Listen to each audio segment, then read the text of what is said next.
Bastidores de Montecito, a vida oculta da Duquesa de Sussex. Quando se entra em Montecito, Califórnia, o ar parece perfumado pelo próprio ouro do sol, que banha a mansão em tons cinematográficos. É nesse cenário de perfeição que a vida de Meghan Markle, Duquesa de Sussex, se desenrola, ou pelo menos a versão que o público conhece. Recentes alegações explosivas de uma ex-nene que cuidou diretamente de Archie, filho do casal, colocaram em dúvida a imagem de família harmoniosa que Meghan e Harry construíram meticulosamente diante das câmeras. Segundo a ex-funcionária, os portões de Montecito escondem um ambiente de trabalho altamente controlado, com regras rígidas e silenciosas que criam uma atmosfera sufocante para quem está por perto, enquanto entrevistas na televisão e capas de revistas projetam um lar caloroso e moderno. A realidade nos bastidores seria marcada por tensão, vigilância constante e pressão psicológica. O contraste entre a imagem pública e o cotidiano da mansão chocou o público e despertou debate sobre a veracidade da narrativa familiar que o casal sempre manteve. Meghan Markle negou categoricamente todas as alegações, classificando-as como mentiras fabricadas para chamar atenção, e estaria considerando medidas legais. À medida que a história cruzou o Atlântico, Prince William teria enfatizado em particular que qualquer tentativa de manchar a reputação da família real não seria tolerada. A questão central que emerge é: o que exatamente a ex-nene sabe sobre os bastidores de Montecito? E, se essas revelações continuarem a se espalhar, Meghan conseguirá preservar sua imagem cuidadosamente construída, ou William poderia intervir de forma decisiva?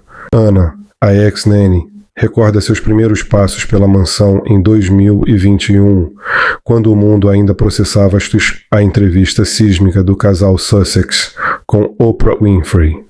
Naquele momento, a admiração de Anna por Meghan não era apenas pelo que se via na televisão, mas pela coragem da duquesa em abandonar privilégios reais em busca de liberdade. Porém, ao observar de perto o cotidiano do lar, percebeu nuances de perfeição que beiravam o aterrador. Cada gesto, cada detalhe da aparência de Meghan era estudado para criar uma imagem impecável, uma fachada que transmitia controle absoluto. Mesmo em meio à agenda exaustiva de negócios milionários com plataformas como Netflix e Spotify, nenhum fio de cabelo fora do lugar era tolerado. Essa perfeição transmitia uma pressão invisível, um peso silencioso sobre todos os que cruzavam seu caminho. Anna dedicava-se integralmente a cuidar de Archie, mas logo percebeu que o olhar de Meghan nunca a deixava.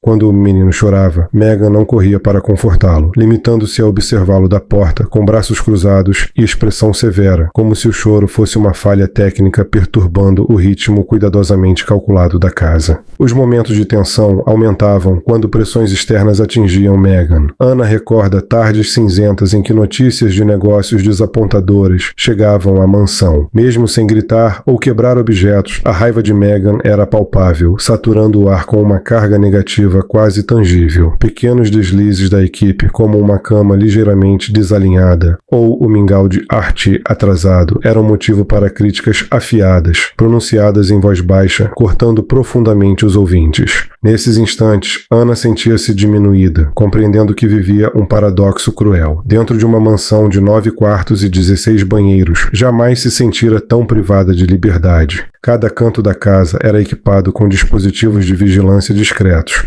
como olhos vigilantes que monitoravam tudo. Anna aprendeu a controlar sua respiração, a andar com cuidado, a manter a expressão neutra, pois na mansão a privacidade era luxo reservado exclusivamente aos proprietários. A extrema isolação da equipe esmagava qualquer conexão humana, contrastando de forma absurda com a percepção externa do lar como um refúgio de liberdade. Depois do turbulento 2020, Montecito funcionava como uma pequena corte tirânica, com Meghan como única soberana, exercendo poder por meio do silêncio gélido e de pilhas de documentos confidenciais. Anna lembrava-se de uma vez em que, por acidente, surpreendeu Meghan diante do espelho de corpo inteiro no camarim, praticando um sorriso suave, os olhos brilhando com uma empatia ensaiada antes de sair para encontrar um parceiro da mídia. O instante em que a porta se fechou atrás da convidada, aquele sorriso desapareceu tão rapidamente que enviou um calafrio por sua espinha, substituído por uma expressão fria fria, vazia e calculista. Naquele silêncio aterrorizante da mansão Montecito, o momento plantou uma semente de despertar em Ana. O mundo precisava conhecer a verdade por trás daqueles portões perpetuamente fechados. O que mais marcava seus primeiros dias na maquinaria da mansão não eram os sorrisos, mas o cheiro agudo de tinta de impressora em pilhas grossas de documentos. O processo de contratação não lembrava em nada qualquer residência da alta sociedade que ela já havia servido. Parecia mais um interrogatório de segurança nacional. Ana recordava-se de sentar-se frente a advogados de rosto impenetrável por horas a fio, respondendo a perguntas que penetravam nas raízes de sua vida privada, tudo em troca de uma posição de cuidadora de crianças. O ápice da sufocação vinha sob a forma de um acordo de confidencialidade de dezenas de páginas. Cada linha era como uma corda invisível, apertando seu direito de falar, compartilhar ou até mesmo se lembrar. Uma vez oficialmente incorporada ao aparato, a liberdade pessoal de Ana era arrancada na soleira da porta. Todas as manhãs, seu primeiro ato era entregar seu telefone pessoal a uma pequena caixa de madeira no hall principal. O estalo seco da tampa fechando marcava o momento em que ela estava completamente isolada do mundo exterior. Esse isolamento produzia uma sensação arrepiante de desapego. Na vasta vila, Ana sentia-se um fantasma, flutuando por corredores intermináveis, onde os únicos sons eram o leve arrastar dos sapatos no mármore e o sussurro do sistema de ar-condicionado. O controle não terminava nos contratos. Ele permeava cada centímetro da casa. Ana logo percebeu as pequenas lentes pretas, discretamente instaladas em quase todas as áreas comuns. Aprendera a nunca olhar diretamente para os cantos das paredes. Ainda assim, no fundo, sempre sentia alguém sentado atrás de uma tela invisível, registrando cada suspiro, cada gesto enquanto acalmava Archie durante suas birras. Cada ação tinha que seguir um protocolo pré-estabelecido com precisão. Não havia espaço para espontaneidade ou o calor impulsivo de uma babá afetuosa. Durante o horário de trabalho, uma regra tácita, porém implacavelmente aplicada, se instaurava: minimizar toda a interação pessoal. Criadas, chefes e jardineiros passavam uns pelos outros como planetas desviando de órbita.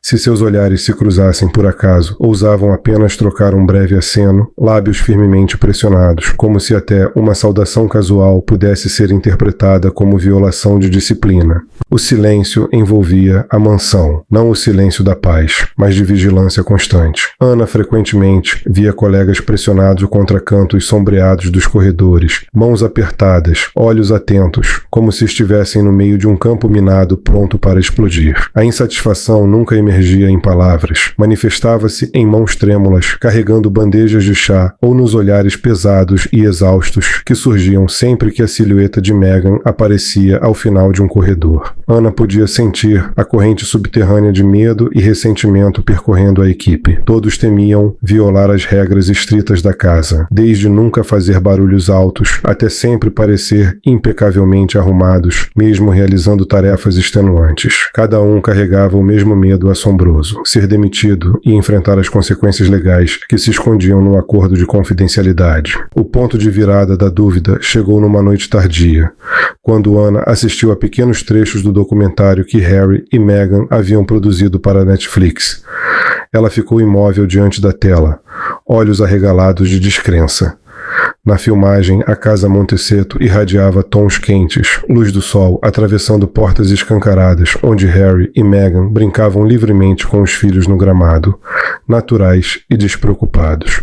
As cenas familiares pareciam relaxadas, cheias de humanidade e liberdade. Ana olhou ao redor da sala em que se encontrava, aquela onde cortinas eram sempre fechadas para bloquear lentes de paparazzi, onde o ar sempre pairava pesado com tensão e proibições. Lembrou-se das vezes em que teve que se esconder atrás de portas para não aparecer em cena quando equipes profissionais de filmagem chegavam. O contraste entre a realidade dura e a edição meticulosa enviou um calafrio pela sua espinha. Ela estendeu a mão e desligou a tela. A escuridão tomou conta do pequeno cômodo. No silêncio inquietante, Ana sussurrou amargamente para si mesma: a casa do filme não é nada parecida com o lugar onde trabalhei. Não se tratava apenas de uma diferença de aparência, era a completa fratura da confiança ao perceber que se tornara parte relutante da mais elaborada fabricação de verdades que já testemunhara. O senso de discrepância começou a corroer a mente de Ana como um cupim silencioso, persistente e implacável. Nos dias seguintes à sua exibição dos radiantes clipes da Netflix, cada pequena ação dentro da mansão parecia absurdamente teatral para ela. Ana permanecia no canto sombreado da vasta sala de estar, observando Megan reorganizar os livros sobre a mesa de centro, não para lê-los, mas para que os lombos ficassem perfeitamente voltados para a câmera.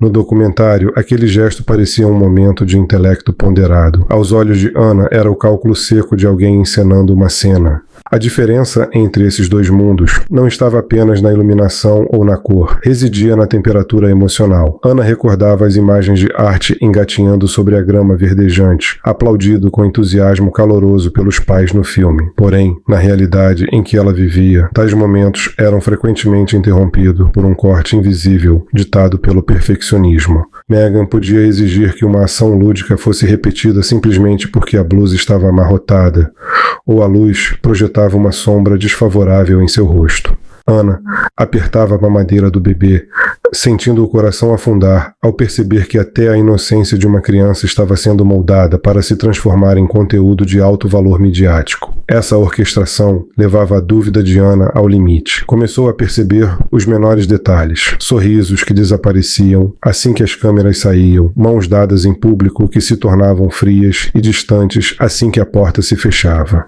A tensão na mansão de Montecito já não era apenas pressão do trabalho, era medo de estragar a imagem impecável que os proprietários tanto se empenharam em construir. Cada vez que Ana entrava em um cômodo, sentia-se como se pisasse em um palco previamente escrito, autorizada apenas a ser uma sombra anônima, servindo silenciosamente ao holofote de outra pessoa. A angústia interna passou a persegui-la todas as noites. Deitada na estreita cama do alojamento da equipe, Ana encarava o teto, ouvindo o murmúrio distante das ondas do oceano. Sentia-se cúmplice de uma mentira monumental. Os acordos de confidencialidade, as ameaças legais veladas entrelinhadas em cada contrato, confrontavam diretamente a consciência de uma mulher que sempre valorizou a autenticidade. Ela não queria vingança, mas a injustiça de ver o público enganado por uma realidade fabricada tornava impossível permanecer em silêncio.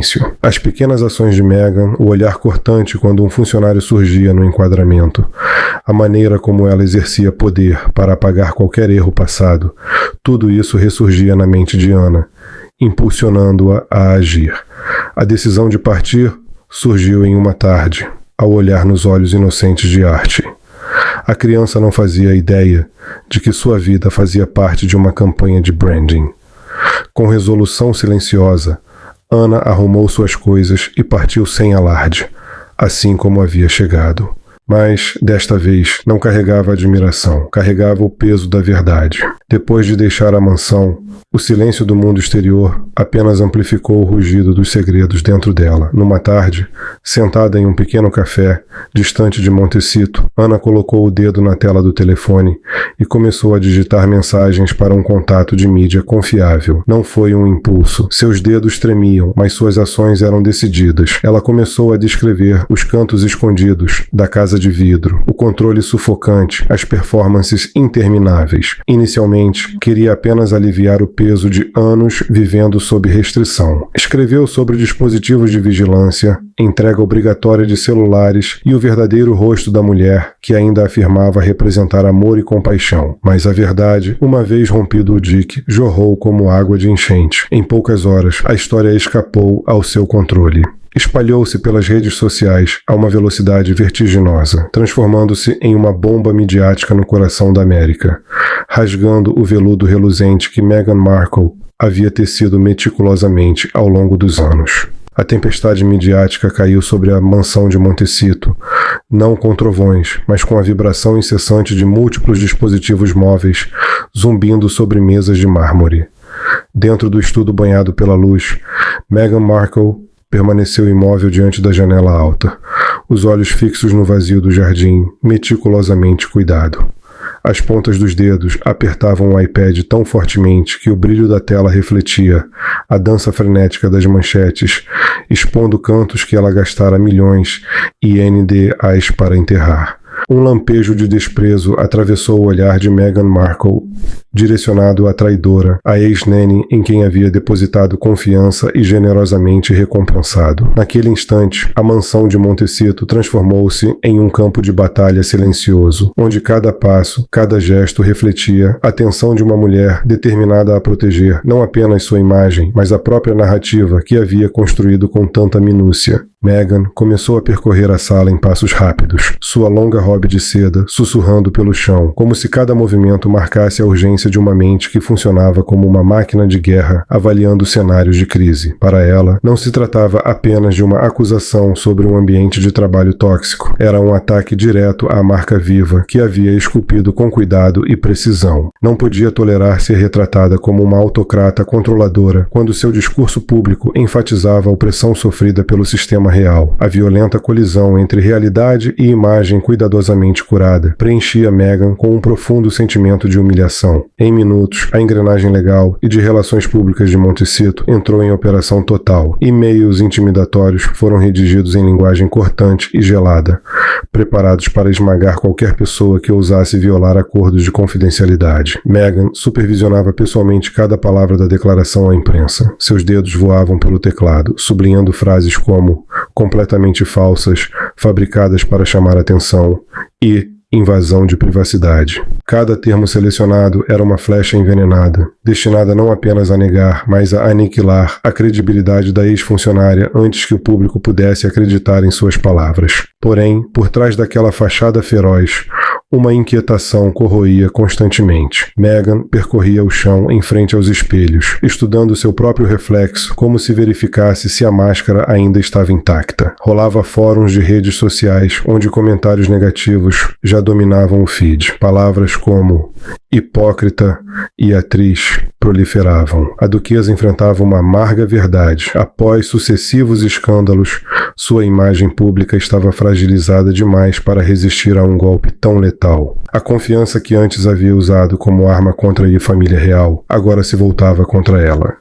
Dentro da mansão, a equipe jurídica de Megan, com ternos impecáveis e expressões graves, entrava e saía carregando pastas volumosas. Debatiam ações judiciais e indenizações astronômicas que poderiam falir um trabalhador comum. Megan ouvia com um sorriso contido e sem emoção nos lábios. Queria uma ação judicial não apenas para defender sua honra, mas para enviar um aviso claro a todos os que ainda estavam sob sua responsabilidade. O preço da verdade seria a destruição financeira e reputacional. Enquanto o pôr do sol da Califórnia desaparecia no crepúsculo, Megan permaneceu sozinha na biblioteca escura, segurando o meio-telefone.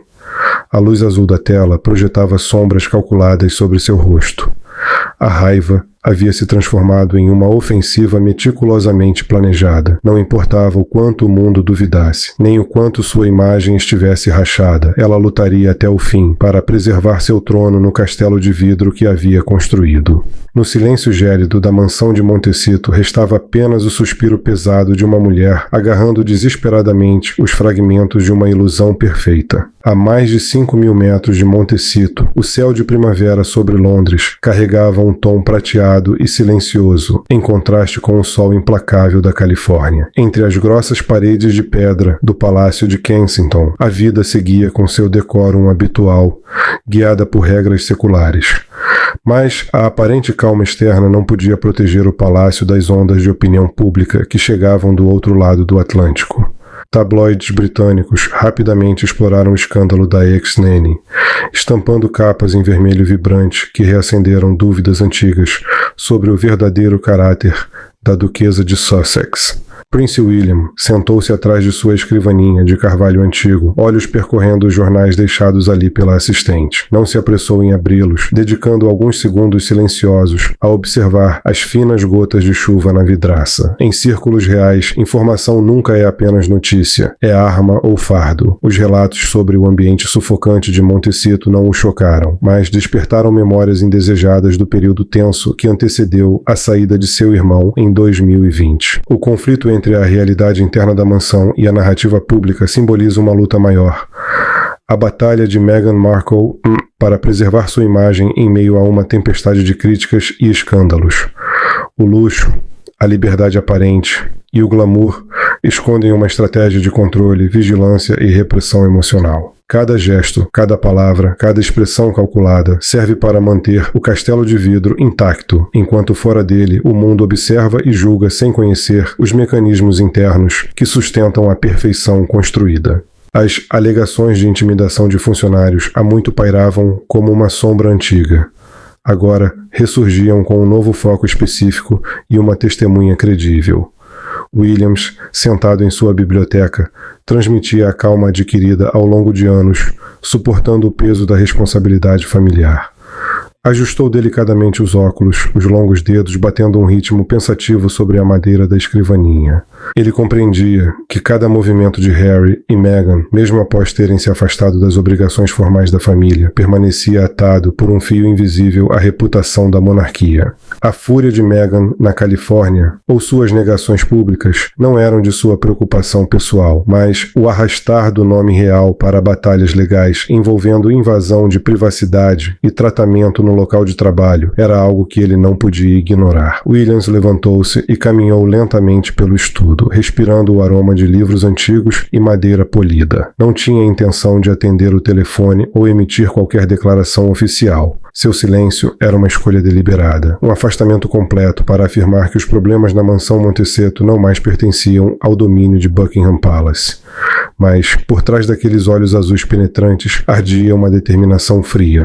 Para William, a honra familiar não era um adorno para exibição em documentários. Era um legado a ser protegido por disciplina e respeito próprio. Ele fez uma pausa diante do retrato da falecida rainha, os ombros arqueando-se por um instante fugaz. Lembrou-se das lições de dever genuíno e compaixão, qualidades que não necessitam de câmeras de vigilância, nem pilhas de acordos de confidencialidade para se provar. O contraste entre a forma de trabalhar de sua família, baseada na lealdade geracional dos funcionários, e a prisão de vidro descrita na Califórnia deixava-lhe um gosto amargo. Ao retornar à escrivaninha, Williams assinou alguns documentos administrativos com sua caneta tinteiro antes de fechar o relatório de escândalo. O gesto foi firme e definitivo, assim como a maneira com que encerrava um capítulo sombrio em seu relacionamento com o irmão. Troca de olhares breves com seu assistente mais próximo transmitiam um sinal não verbal de desagrado. Títulos reais não deveriam servir de escudo para condutas pessoais desprovidas de decoro. Com um olhar severo, deixou claro que qualquer abuso da marca real que comprometesse a dignidade da nação enfrentaria consequências inevitáveis, independentemente de quem fosse o infrator. Williams sabia que o espectro da verdade perseguiria para sempre aqueles que tentassem moldá-la à vontade. Enquanto isso, na Califórnia, o calor do escândalo não dava sinais de esfriar.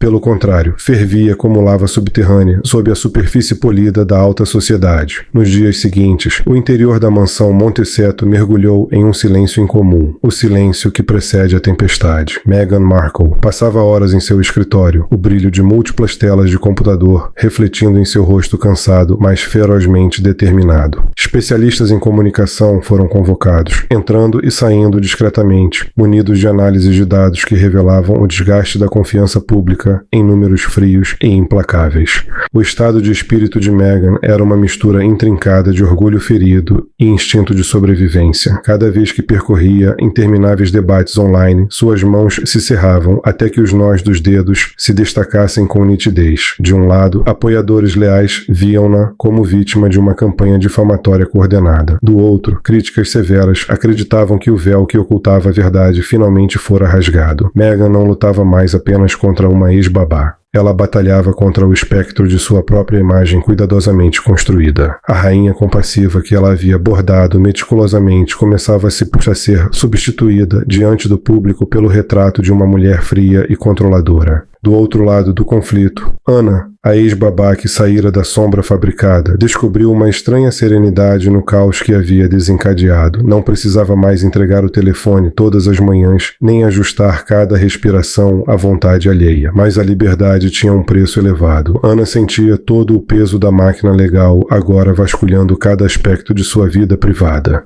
Sabia que, por trás das portas fechadas de Montecito, advogados buscavam qualquer deslize que a pintasse como como uma fraude em busca de lucro. Ainda assim, sempre que se lembrava do olhar perdido de seus próprios olhos nos espelhos da mansão, uma determinação silenciosa crescia dentro dela. Não escrevera por vingança, mas para recuperar uma identidade desgastada após anos sendo fantasma em serviço. A tensão aumentava à medida que analistas de mídia previam que a disputa poderia se arrastar por anos em batalhas legais custosas e exaustivas. Cada movimento era observado, cada palavra registrada, e a linha entre verdade e ilusão tornava-se cada vez mais tênue. Entre Londres e Califórnia, o choque entre honra, imagem e controle delineava uma narrativa complexa. A mansão Montecito, com suas paredes silenciosas e corredores vigilantes, tornava-se o palco de um drama que transcendia contratos e manchetes.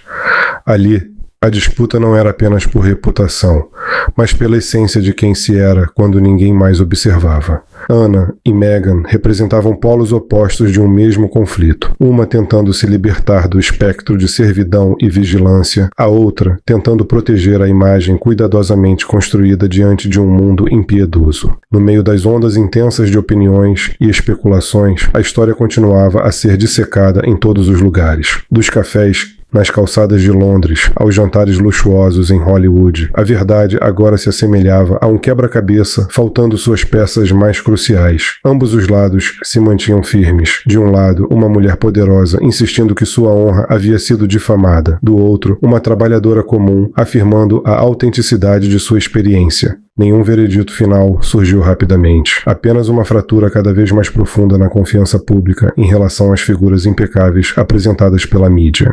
Em uma tarde tardia, quando o pôr do sol tingia de laranja e rosa o horizonte, as linhas entre realidade e ilusão se confundiam. A mansão de Montecito permanecia imponente e enigmática atrás de seus portões de ferro. Por trás dos painéis de vidro, brilhantemente iluminados, a vida seguia suas próprias regras privadas. Mas algo havia mudado de maneira inegável. O misticismo havia sido desgastado. O mundo começou a observar as casas dos famosos, não apenas com admiração, mas com uma curiosidade cética sobre o que realmente acontecia quando as câmeras se desligavam e os acordos de confidencialidade eram assinados. O caso permanece sem conclusão e talvez sempre permanecerá assim. É um lembrete constante do vasto abismo entre o brilho do estrelato e as sombras da realidade. Entre a verdade e a negação, uma pergunta ainda paira no ar, silenciosa, desafiando todos aqueles que se sentem cativados por esse drama da vida real.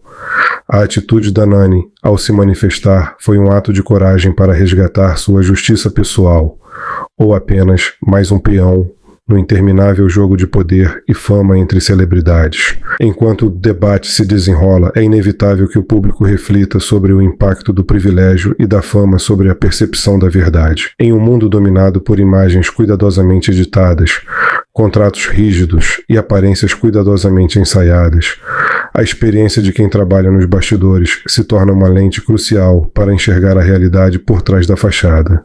Cada relato, cada memória compartilhada, transforma-se em um fragmento de autenticidade em meio à encenação cuidadosamente planejada que o público consome com fascínio. O poder das narrativas midiáticas e a capacidade de manipular percepções também levantam questões sobre responsabilidade e ética. Quem detém a verdade e como ela é contada define não apenas a reputação das figuras públicas, mas também molda a forma como a sociedade interpreta ações e intenções. A história da Nani de Montecito tornou-se, assim, um símbolo da tensão entre verdade pessoal e imagem pública, expondo a fragilidade das certezas quando confrontadas com experiências humanas complexas. Enquanto as manchetes continuam a se multiplicar e os vídeos circulam incessantemente, permanece a dúvida sobre o que é justiça e o que é espetáculo. O relato da Nani desafia o público a refletir sobre os limites do poder e da fama, e sobre a coragem necessária para se posicionar quando se enfrenta forças muito maiores. A narrativa não oferece respostas fáceis, mas convida cada leitor a ponderar sobre integridade, autenticidade e a responsabilidade de preservar a verdade, mesmo quando ela ameaça romper as estruturas cuidadosamente construídas de prestígio e influência. No fim, o mistério da mansão de Montecito não reside apenas nos segredos de quem ali vive, mas na maneira como cada história contada, cada memória compartilhada e cada gesto observado se entrelaça em uma rede de realidade e ilusão. É uma lembrança poderosa de que no jogo entre poder e verdade, a linha que separa um do outro é tênue e, muitas vezes, apenas quem ousa olhar de perto consegue enxergá-la.